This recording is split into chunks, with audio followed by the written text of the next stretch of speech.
Hi, my name is Erik. I'm with the Center for Measurement and Analysis of Network Data at the Naval Postgraduate School, along with Rob Beverly, also from NPS. And the title of our talk is Discovering the IPv6 Network Periphery. So first, just a brief bit of background and motivation to get everybody thinking the same way about IPv6 measurements.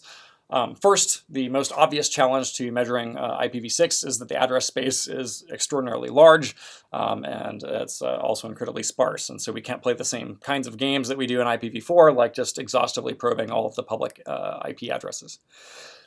Secondly, IPv6 addresses are often ephemeral or dynamic. For instance, RFC 4941, this is Slack with privacy extensions RFC, specifies a mechanism for hosts to generate temporal addresses and then later deprecate them for privacy reasons. And then finally, in IPv6, there's no need for NAT, unlike in IPv4, just because the address space is so large. And so the implication here is that IPv6 is deployed in a different way than IPv4, and so we probably need to measure IPv6 in a different way than we measure IPv4. But the crux of our paper is that potentially we need to measure different parts of the IPv6 address space from differently than other parts of the IPv6 address space too. Because our talk is discovering the IPv6 network periphery, we need to define what the heck we mean when we talk about the periphery. So specifically, we are not looking at things like clients and servers and endhosts. We're not interested in those types of devices.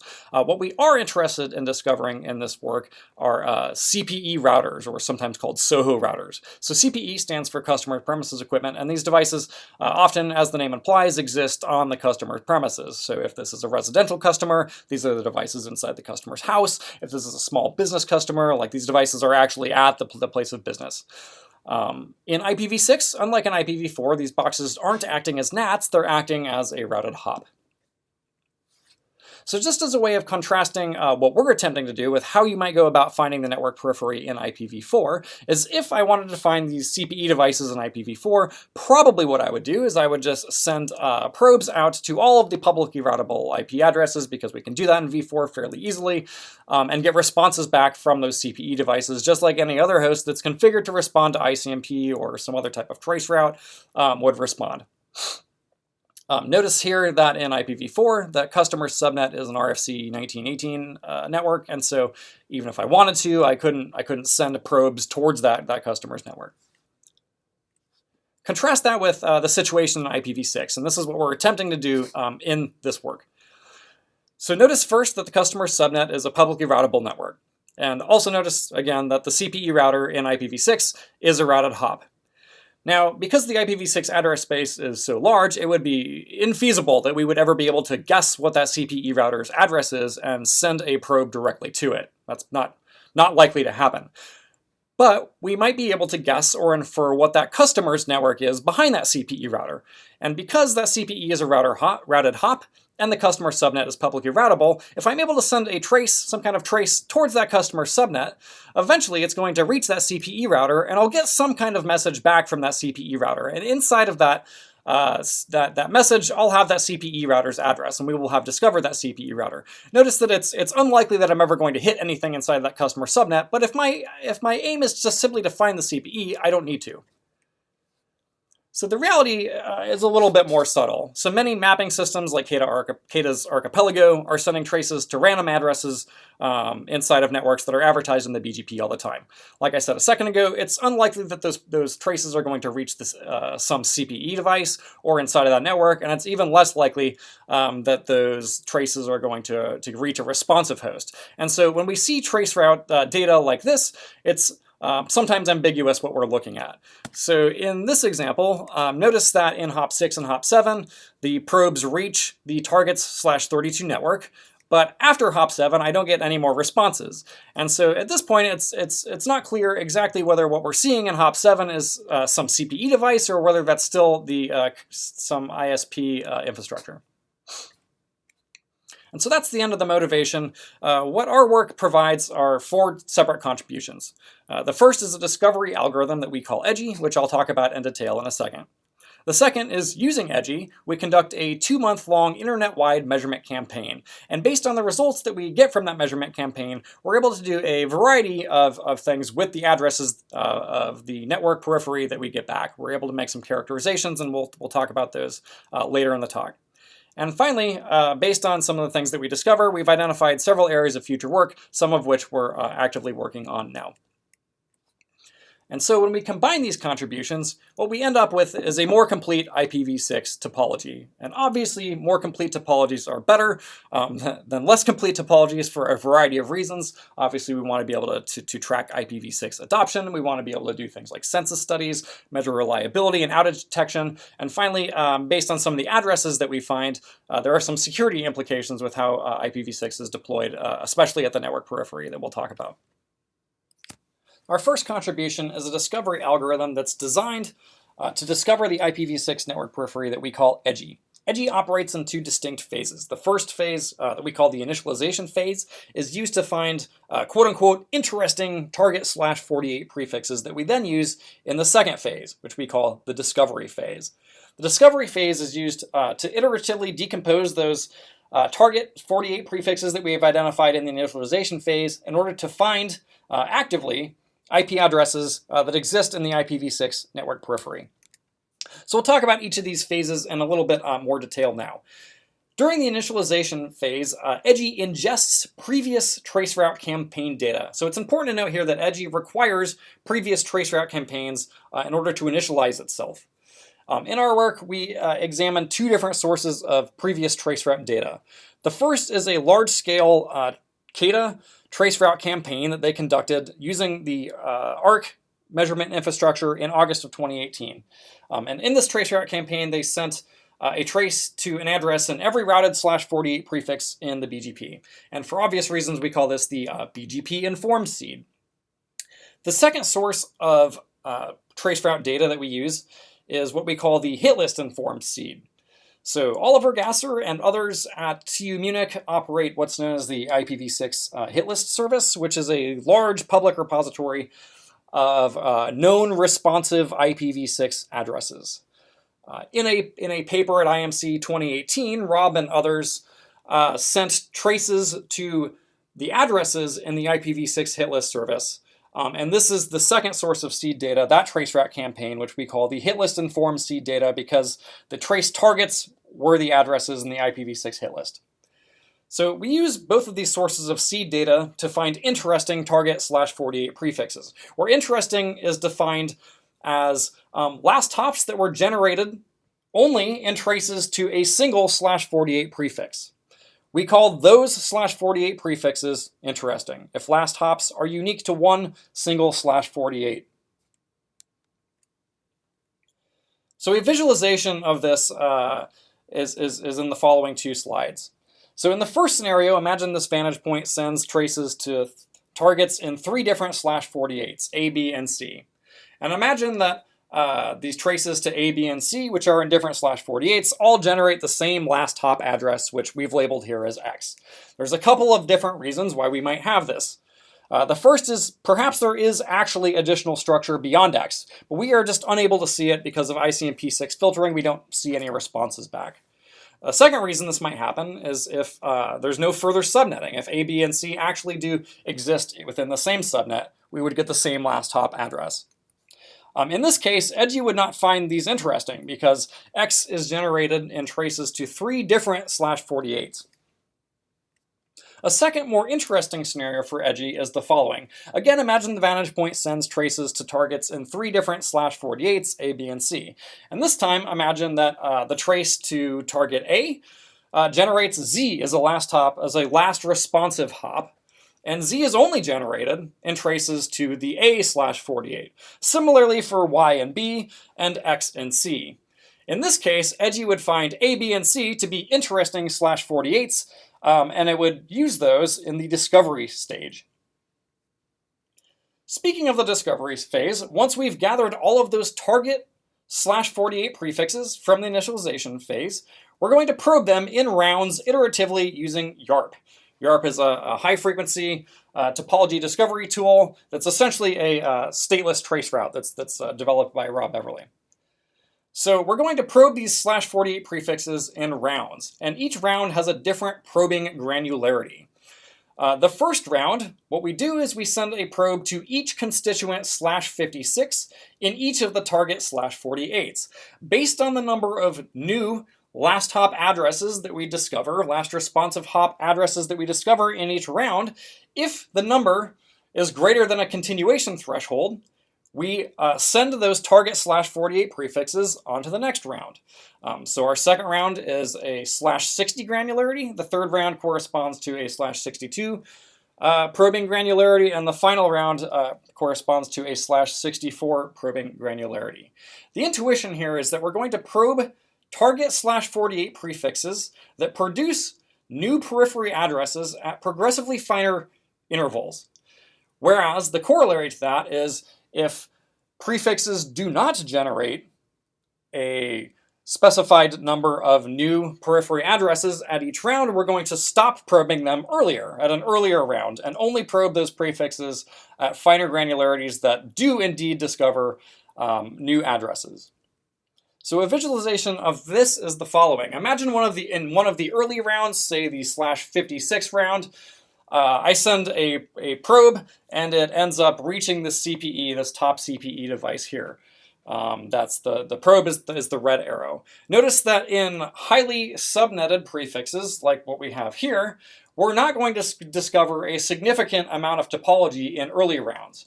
However, because prefixes that are significantly subnetted should meet the discovery threshold n, they will go on to further and further probing rounds until we're discovering more and more of the topology. Say in the /64 or final round of probing, we would discover all three of these devices here. Our second contribution is the measurement campaign that we conducted in September and October of last year. Using the BGP-informed seed, we probed 130,000 unique /48 prefixes, and using the hit list informed seed, we probed 111,000 unique /48 prefixes. We probed these prefixes from a single vantage point in Switzerland, and we followed the ethical probing best practices, including running a informative website on the vantage point itself with instructions on how to opt out. We received no opt-out requests during this probing campaign. During the campaign, we discovered approximately 64 million unique router interfaces that are in the IPv6 network periphery. These addresses that we discovered are nearly entirely disjoint from the input seeds that we used in the initialization stage, and they're also nearly entirely disjoint from each other. So what this says is that both Edgy discovers new topology, and different seeds discover different new topology. Some high-level periphery characterization that we can do is shown in the following table here. So note first that on the left-hand side, we've got the probe round or probe granularity. I'll use those interchangeably. The first round, we probed each target /48. We sent probes to each constituent /56 within that /48. Notice that we began with approximately the same number of prefixes in both the BGP-informed seed and using the hit list-informed seed. But notice that the number of prefixes that met that discovery threshold and moved on to subsequent rounds vary fairly significantly between the two different sources of seed data. Approximately 25% went on to the second round from the BGP-informed seed, but over 50% went on to the second round in the hit list-informed seed. Also notice that while we discover about 37 million and 30 million unique last hop addresses, between the BGP-informed and hit list-informed seeds, respectively, the set intersection is extraordinarily small. Only 1.5 million addresses existed in both of the two cumulative last hop addresses.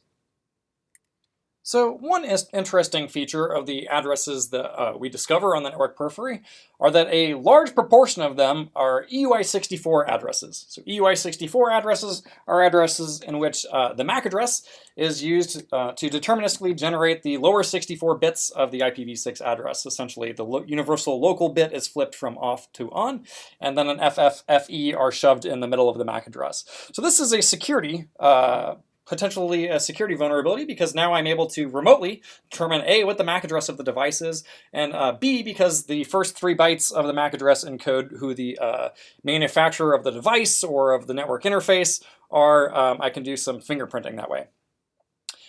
Of the 30 million EUI64 addresses that we discovered only 16 million unique MAC addresses, however, decomposing those EUI64 addresses. And we'll talk about why that happens in a second when we talk about this phenomenon that we notice that we call prefix cycling. A way that we used to differentiate the addresses that Edgy discovers from previous studies is we examined the normalized entropy of the lower 64 bits of the IP addresses. And we noticed that Edgy discovered addresses typically had a much higher entropy IID. The reasons for this are that Edgy addresses are typically EUI64 slack, or they're stateless address auto configuration with privacy extension slack. And what this suggests is that Edgy devices or Edgy addresses are typically on periphery devices, CPE, devices that are unmanaged, devices that are generating their own address. Whereas in previous studies, the IIDs tend to be lower, and this would occur for devices that are managed, that someone has to remember the IP address, things like : 1 or : and then some leet speak thing like beef are reasons that you would generate a lower entropy IID from an IP address. So we'll talk next about 2 different pathologies that we saw in our study. The first I hinted at just a second ago that we call prefix cycling. And what prefix cycling is we've noticed 2 providers mainly, Versatel and a Vietnamese provider called Vietnam Post and Telecommunications Group, or VNPT, that take back and then reissue a different prefix to their customers on about a 24-hour basis. We were able to track this this reissuing of network prefixes because we were able to track the EUI64 IP addresses, the IID that's EUI64, across prefix rotations throughout time. And what I mean by that is in the following example, in which we can follow an IID or a MAC address throughout a week. So these are all Versatel addresses that we see here. I've anonymized the lower 3 bytes of the MAC address in the IID just for privacy purposes. So notice that as an artifact of our probing, sometimes I would catch the prefix rotating during a single day. So notice that there's on February 1st, there's 2 different network prefixes that had the same IID. And then sometimes we have between days, and again, this is just an artifact of how this was probed. Between days, I see the same IID and the same network prefix, the address carrying over between days. And so during this week-long period, I see 8 or 7 different IP addresses that all have the same lower 64 bits, all within the same /46. So this rotation is sort of constrained to this /46. It doesn't appear to be totally random, but is rather focused within this network.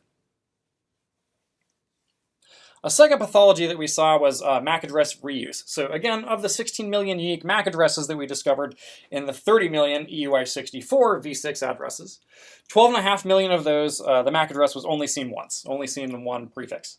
The majority of the remaining ones, 2.8 million, were observed less than 10 times. This is likely indicative of prefix cycling or prefix rotation, like we just saw in the last slide.